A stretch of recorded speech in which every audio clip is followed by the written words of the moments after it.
रुचि और रिया बैठकर मेहंदी लगवा रही थी। इस वक्त दोनों के फेस पर प्यारी प्यारी सी स्माइलें थीं। तभी प्राची ने माइक पकड़कर कहा, अटेंशन एवरीवन, आज यहाँ मेरी ननद कम बेस्ट फ्रेंड की और मेरी प्यारी सी रिया की मेहंदी, और मैं चाहती हूँ क्यों ना इस मेहंदी के फंक्शन को और भी इंटरेस्टिंग बना दिया जाए, नाचना गाना हो जाए। प्राची की बात सुन सब लोग होटिंग करने लगते हैं। तो प्राची ने मुस्कुराते हुए कहा, तो आज का ये डांस करेंगे पार्थ, और नाम सुनकर अपना नबी प्राची को देखने लगती है। वहीं प्राची नबी को देखकर मुस्कुरा देती है। तभी आदि पार्थ को नबी की तरफ ढकेल देता है और प्राची डीजे वाले के पास जाकर सॉन्ग लगवाती है। तभी सॉन्ग स्टार्ट होता है। नशे सी चढ़ गई, ओए कुड़ी नशे सी चढ़ गई, पतंग से लड़ गई, ओए कुड़ी पतंग से लड़ गई। लिरिक्स स्टार्ट होते ही पार्थ नबी का हाथ पकड़कर अपनी तरफ खींचता है।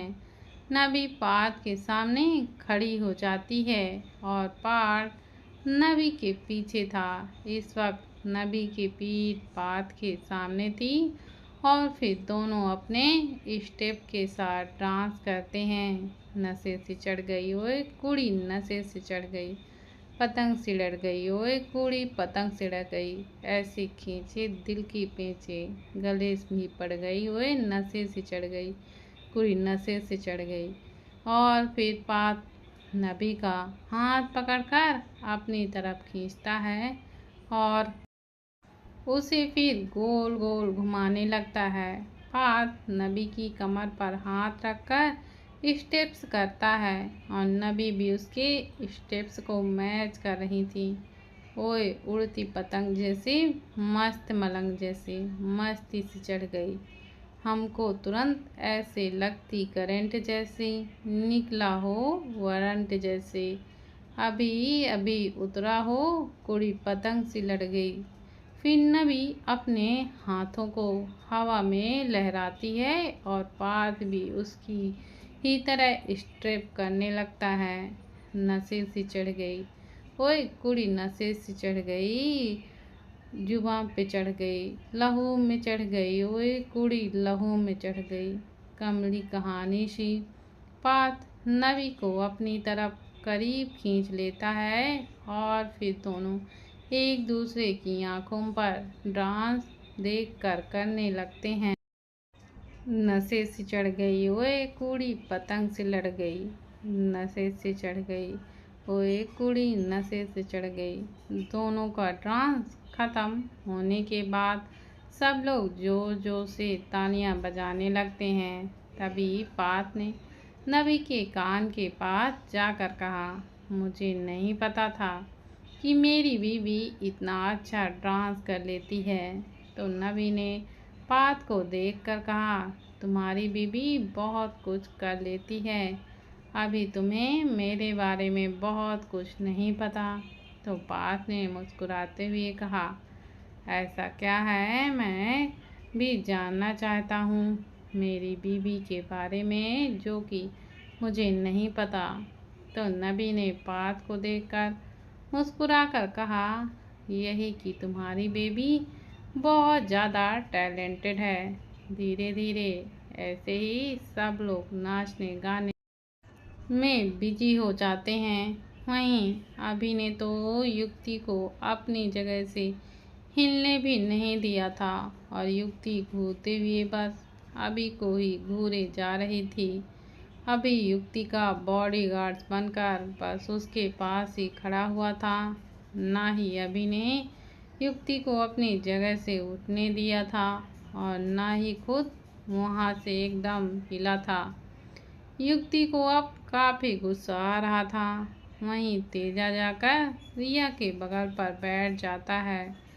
रिया ने तेजा को देखकर कहा, तुम यहाँ क्या कर रहे हो, तुम्हें भी मेहंदी लगवानी है? तो तेजा ने मुस्कुराते हुए कहा, ज़रूर, क्यों नहीं, मैं भी अपने होने वाली बेबी का नाम अपनी हथेली में लिखवाना चाहता हूँ। तेजा की बातें तो सुनकर रिया के फेस पर एक बड़ी सी स्माइल आ जाती है। वहीं रोद एक जगह खड़ा कुछ लोगों से बातें करने में बिजी था। रोद को देखकर रुचि का मुंह बन जाता है। रुचि ने मुंह बनाते हुए खुद से कहा, इनको देखकर कोई कहेगा कि आज इनकी मेहंदी का फंक्शन है, ये नहीं कि यहाँ आकर मेहंदी लगवा ले। लेकिन नहीं, इन्हें तो अपनी मन की ही करनी होती है। मुझे ऐसा लग रहा है जैसा मेरी अकेली का ही मेहंदी है। तभी रुद अपनी नज़रें घुमाकर रुचि की तरफ देखता है। तभी रुचि अपना मुंह बनाकर अपनी नज़रें रुद्र से हटा लेती है। रुचि और रिया के हाथों पर मेहंदी लग चुकी थी। दोनों के हाथों पर काफ़ी प्यारी मेहंदी लगी हुई थी। थोड़ी देर बाद शिल्पी जी ने रुचि और रिया से कहा, चलो अब तुम दोनों भी चलकर खाना खा लो। तभी तेजा ने खाने की प्लेट रिया के पास लाते हुए कहा, डोंट वरी, मैं रिया को खाना खिला दूंगा आंटी। अब से रिया का ध्यान रखने की मेरी जिम्मेदारी है। तेजा की बात पर शिल्पी जी मुस्कुरा देती हैं। फिर उन्होंने रुचि से कहा, रुचि बच्चा, चलो तुम खाना खा लो। शिल्पी जी की बात पर रुचि अपना सिर हाँ में हिला देती है और शिल्पी जी के साथ वहाँ से चली जाती है। रुचि अपनी नज़रें इधर से उधर दौड़ाती है, लेकिन रुद्र उसे कहीं भी नहीं दिखाई देता। ये देखकर रुचि का मुंह और भी ज़्यादा बन जाता है। शिल्पी जी ने रुचि को खाना खिला दिया था और फिर धीरे धीरे फंक्शन खत्म हो जाता है। तभी शिल्पी जी ने रुचि से कहा, अब तुम जाओ, आराम करो, थक गई होगी। तो रुचि हाँ में सिर हिलाकर अपने रूम की तरफ चली जाती है और रिया भी अपने रूम में चली जाती है। रिया अपने रूम में आ तो गई थी, अब उसकी प्रॉब्लम ये थी कि वो अपने कपड़े कैसे चेंज करे, क्योंकि इन कपड़ों में तो उसे नींद आने से रही। रिया अपने रूम में टहल रही थी, फिर वो डोर की तरफ बढ़ जाती है। तभी उसे अपनी बालकनी से कुछ आहट सुनाई देती है। तो रिया समझ जाती है कि इस वक्त कौन होगा। अब रिया अपने कदम बालकनी की तरफ बढ़ा देती है। तेजा बालकनी से अंदर आ रहा था। रिया ने तेजा को देखते हुए कहा, तुम नॉर्मली कब आना सीखोगे? तो तेजा ने रिया के करीब जाते हुए कहा, तुम क्या चाहती हो कि मैं सबके सामने से तुम्हारे रूम में आऊं? वैसे मुझे तुम्हारा भी समझ में नहीं आया। कभी तो तुम ये बोलती हो कि अगर मुझे यहाँ किसी ने देख लिया तो क्या सोचेगा, और कभी बोलती हो कि मुझे सामने से आना चाहिए। तो रिया ने खींचते हुए कहा, शादी तक तो तुम्हें कैसे भी नहीं आना चाहिए था, लेकिन तुम मानते कहाँ हो। अगर कभी बालकनी से गिरे ना तो हाथ पैर टूटने में देर नहीं लगेगी। तो तेजा ने मुस्कुराते हुए कहा, डोंट वरी मेरी खरगोश, मुझे कुछ नहीं होगा, तुम मेरी फिक्र मत करो। तभी तेजा ने रिया के फेस को देखते हुए कहा, अच्छा ये बताओ, इतनी चिढ़ क्यों रही हो, कोई प्रॉब्लम है क्या? तो रिया ने अपने कपड़ों की तरफ इशारा करते हुए कहा, प्रॉब्लम ये कपड़े हैं, मुझे इनमें नींद नहीं आएगी और मैं खुद चेंज भी नहीं कर सकती। मुझे किसी को बुलाकर लाना पड़ेगा अपनी हेल्प करने के लिए। रिया की बात पर तेजा ने रिया को कमर से पकड़कर अपनी तरफ खींचते हुए कहा, किसी को बुलाने की ज़रूरत नहीं है, मैं हूँ ना, मैं तुम्हारी हेल्प कर देता हूँ। तो रिया ने मना करते हुए कहा, बिल्कुल नहीं, तुमसे तो मैं कोई हेल्प नहीं लूँगी। तुम हेल्प के बहाने मेरा एडवांटेज उठाते हो। तो तेजा ने रिया की आंखों में देखते हुए कहा, अच्छा, मैंने क्या एडवांटेज उठाया? तो रिया ने कहा, तुम मुझे यहाँ वहाँ छूते हो। तो तेजा ने मुस्कुराते हुए कहा, तुम्हें छूने तो मेरा हक है, और कल के बाद तो तुम्हें छूने के अलावा तुम्हें देखूंगा भी, फिर तुम खुद को मुझसे कैसे छुपाओगी? तेजा की बात पर रिया ने कुछ नहीं कहा। तभी तेजा ने रिया को लेकर क्लोसेट रूम की तरफ चला जाता है। तेजा ने रिया को कमर से पकड़कर अपने करीब खींचते हुए कहा, मैं करूं? तो रिया ने तेजा को देखकर कहा, और कोई ऑप्शन है मेरे पास? तो तेजा ने मुस्कुराते हुए कहा, नहीं, अगर होता भी तब भी मैं उस ऑप्शंस को यूज नहीं करने देता। तो रिया ने कहा, मैं तुमसे हेल्प ले रही हूँ, लेकिन तुम मेरा कोई एडवांटेज नहीं उठाओगे। तो तेजा ने कहा, वो देखा जाएगा, वैसे मैं तुम्हारी हेल्प कर रहा हूँ तो मुझे कुछ तो मिलना चाहिए। देखना ना सही, तुम्हें छूकर महसूस तो कर ही सकता हूँ। तो रिया ने कहा, तुम नहीं सुधरोगे। रिया की बात पर तेजा ना में अपनी गर्दन को हिला देता है। तो रिया ने कहा, अच्छा ठीक है, अब आंखें बंद करो और मुझे चेंज करवाओ। रिया की बात सुनकर तेजा अपनी आंखें बंद कर लेता है और धीरे धीरे अपने हाथों को रिया की पीठ की ओर ले जाता है और फिर रिया के ब्लाउज की डोर को खोलने लगता है।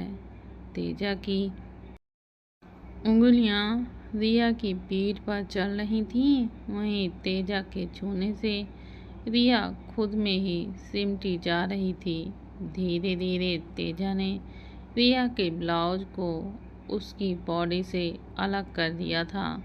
अब तेजा के हाथ रिया की कमर पर आ जाते हैं और एक ही झटके में उसके लहंगे की डोरी को खींच देते हैं।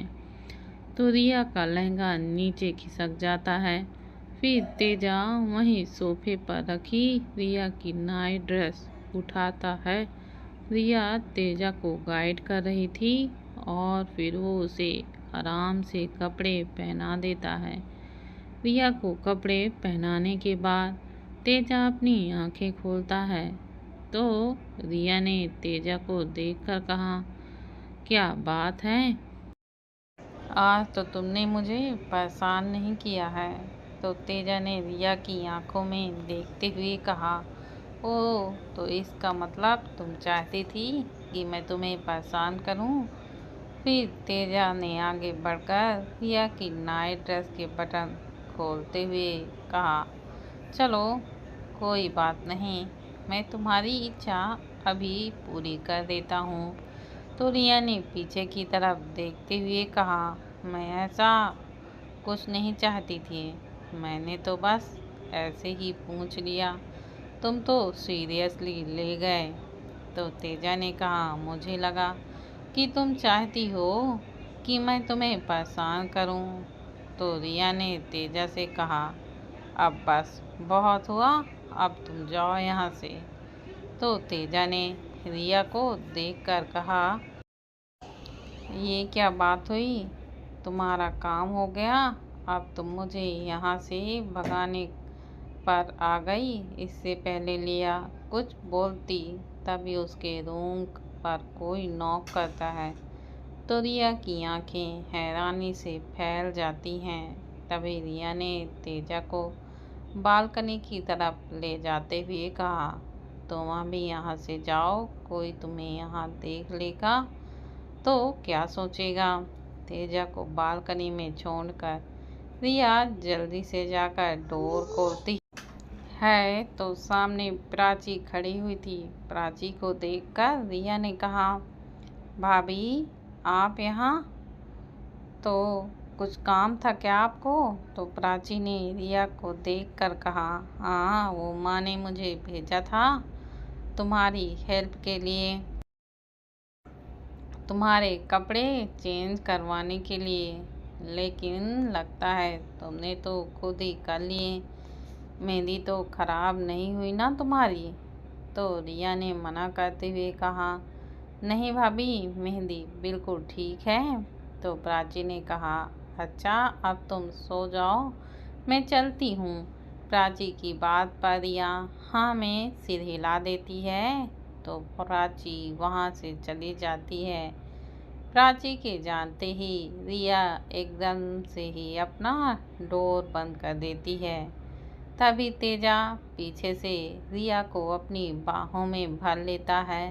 रिया को पता था कि तेजा यहाँ से कहीं नहीं जाने वाला था, इसलिए उसने जल्दी से डोर को बंद कर दिया था।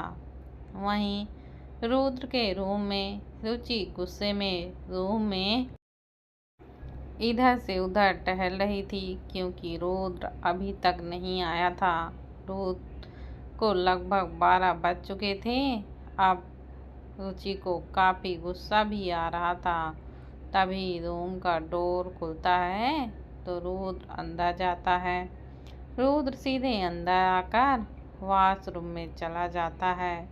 उसने एक नज़र रुचि को देखा तक नहीं था और ये बात रुचि को और भी ज़्यादा गुस्सा दिला रहा था। रुचि वहाँ से सीधा बालकनी की ओर चली जाती है।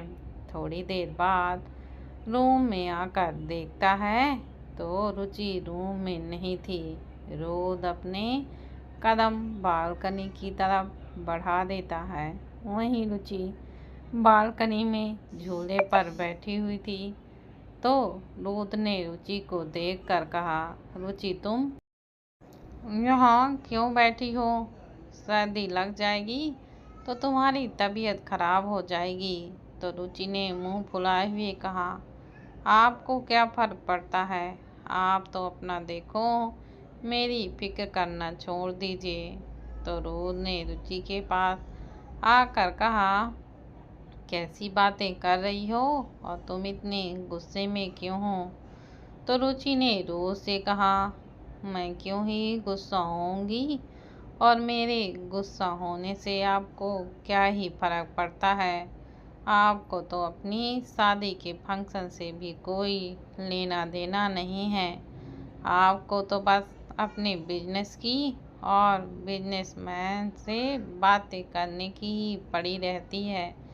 तो रुद्र ने रुचि के पास जाकर उसे अपनी गोद में उठाते हुए कहा, मानता हूँ मुझसे गलती हुई, लेकिन एक ज़रूरी काम से मुझे बाहर जाना पड़ा, इसलिए आने में लेट हो गया।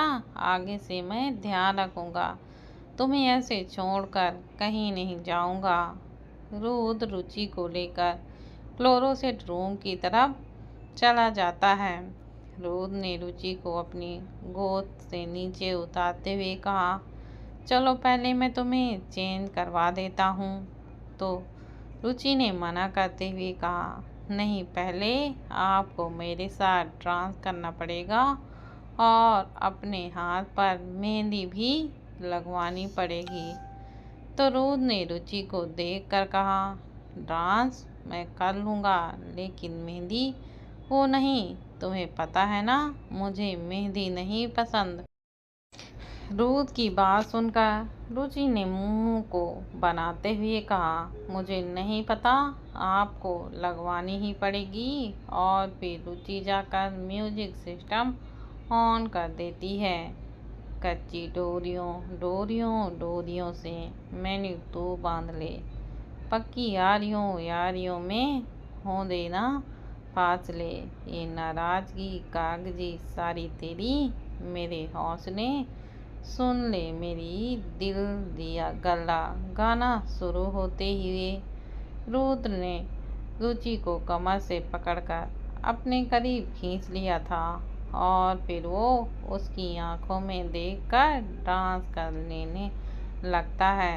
सच्ची मोहब्बत निभा के रुद्र रुचि को कमर से लिफ्ट करके उठाकर उसे गोल गोल घुमाता है और फिर उसे नीचे उतार कर उसके गर्दन के पीछे हाथ ले जाकर उसे घुमाता है। तेनू लाखा तो छुपा के रखा, अक्खा ते सजा के तू ये मेरी वफा, रकबना बना के मैंने तेरे लाइयां यारा, ना पावी कदे दूरियां तेनू लाखा तो छुपा के रखा। धीरे धीरे रूट डांस करने के साथ साथ रुचि के ब्लाउज की डोर भी खोलता जा रहा था और फिर वो रुचि को पलट देता है। अब रुचि की पीठ रूथ के सामने थी और रूथ के हाथ रुचि के ब्लाउज को खोल रहे थे। राता कलाइयाँ कलाइयाँ कलाइयाँ ने मेरे दिल सलाम रे, मेरे हानिया हानिया हानिया जे लंग जे तू ना गले मेरे आसमां। मौसमा दीना सुन के रुद्र ने रुचि का ब्लाउज निकाल दिया था और धीरे धीरे उसके लहंगे की डोरी भी खोल दी थी और फिर वो रुचि को गोद में उठाकर क्लोरोसेट रूम की तरफ ले जाता है। रुचि के कपड़े पूरे फर्श पर बिखरे हुए थे। रुचि को लेकर क्लोरोसूट की तरफ बढ़ जाता है। फिर रुचि को नाइट ड्रेस पहनाकर लाकर बेड पर बैठा देता है। तभी रुचि ने रूथ को देखकर कहा, आपने मेरे साथ डांस तो कर लिया, लेकिन अभी आपको मेहंदी लगवाना बाकी है, तो अब आप चुपचाप यहाँ बैठिए और आप मेहंदी लगवाइए, मैं आपके हाथ पर मेहंदी लगाऊंगी। रुचि की बात पर रूथ ने कहा, ये जरूरी है क्या?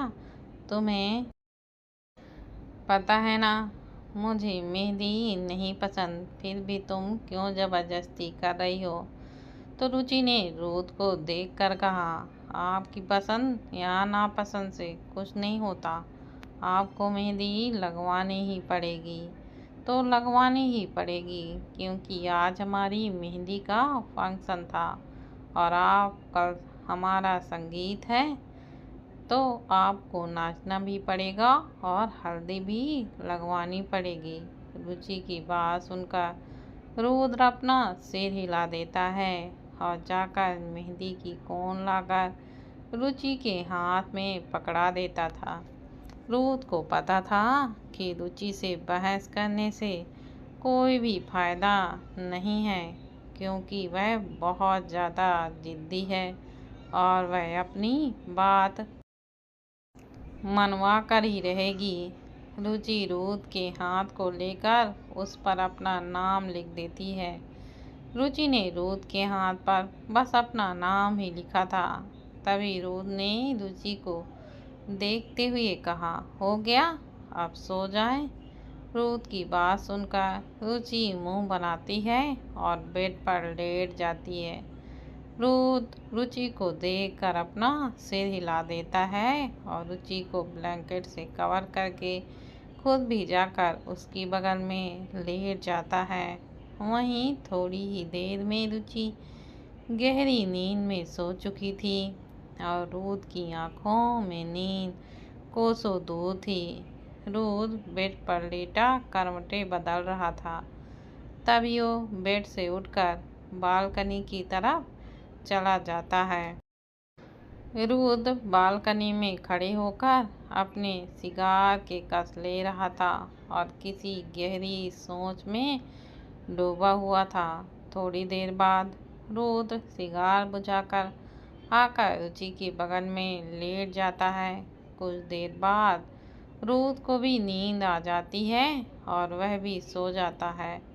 अगली सुबह हल्दी की रस्म थी जो गार्डन पर रखी गई थी। गार्डन को अच्छे से डेकोरेट किया गया था। गार्डन में एक स्टेज लगाया हुआ था और स्टेज के बीचों बीच में पर्दा लगा हुआ था। एक तरफ लड़के बैठने वाले थे और एक तरफ लड़कियां। रुचि और दिया का आकर अपनी जगह पर बैठ जाती हैं और रुद्र और तेजा जाकर अपनी जगह पर बैठ जाते हैं। रुचि ने आज येलो कलर का लहंगा पहना हुआ था और उसने फ्लावर ज्वेलरी भी पहनी हुई थी। रुचि आज कमाल की ही लग रही थी। वहीं रिया ने भी येलो एंड रेड कलर का कॉम्बिनेशन का लहंगा पहना था। रिया ने भी फ्लावर ज्वेलरी पहनी हुई थी। रिया भी काफ़ी खूबसूरत लग रही थी। थोड़ी देर बाद हल्दी का फंक्शन शुरू हो जाता है। शिल्पी जी आकर रुद्र को हल्दी लगाती हैं और फिर तेजा को लगाती हैं। धीरे धीरे ऐसे ही आकर सब लोग रुद्र और तेजा को हल्दी लगाते हैं और फिर दोनों की झूठी हल्दी का बाउल लेकर रुचि और दिया को हल्दी लगाई जाती है।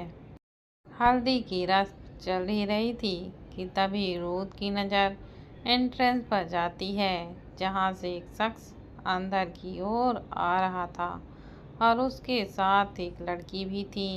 उन दोनों को देखकर रुद्र की आंखें एकदम छोटी हो जाती हैं।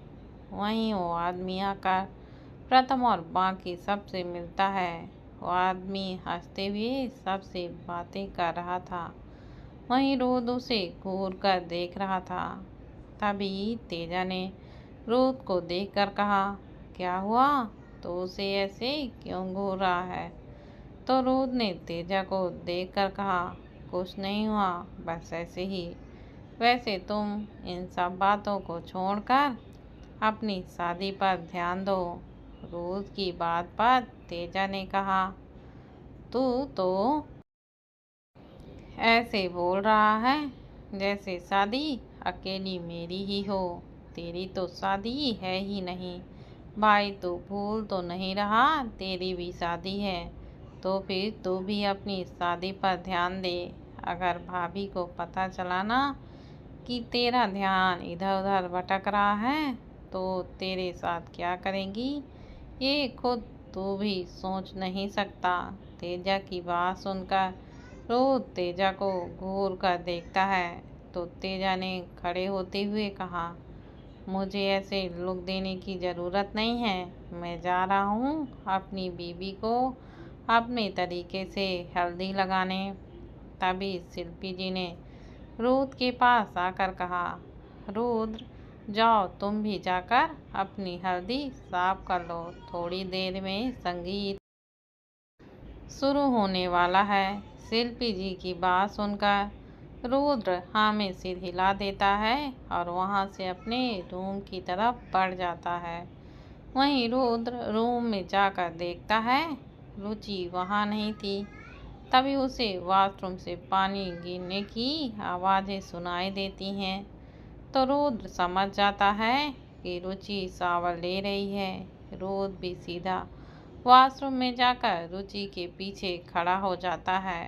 रुचि को पता नहीं चला था कि रुद्र उसके पीछे खड़ा हुआ है। जब उसे रुद्र की सांसें अपनी गर्दन पर महसूस होती हैं तो एकदम से हड़बड़ा जाती है। रुचि एकदम से पलट कर देखती है तो रुद्र उसके सामने खड़ा हुआ था।